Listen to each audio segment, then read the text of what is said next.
পথ দুর্ঘটনা থেকে মানুষকে সচেতন করতে এক অনবদ্য উদ্যোগ নদিয়ার কৃষ্ণগঞ্জ থানার পুলিশের।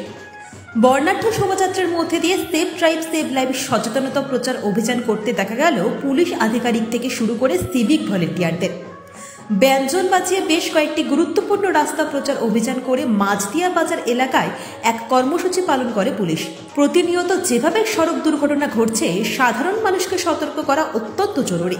তাই নিজেদের কিভাবে সুরক্ষিত রাখতে হবে, হেলমেট বিহীন গাড়ি চালালে কতটা ক্ষতির মুখে পড়তে হয়, সবটাই তুলে ধরা হয় এই কর্মসূচির মধ্যে দিয়ে। কৃষ্ণগঞ্জ থানার পুলিশের অনবদ্য সেভ ড্রাইভ সেভ লাইভ সচেতনতা প্রচার অভিযান দেখতে রাস্তায় ভিড় জমান অগণিত মানুষ।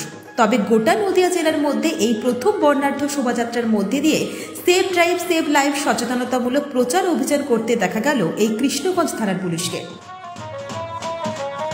ব্যুরো রিপোর্ট, আজ বাংলা।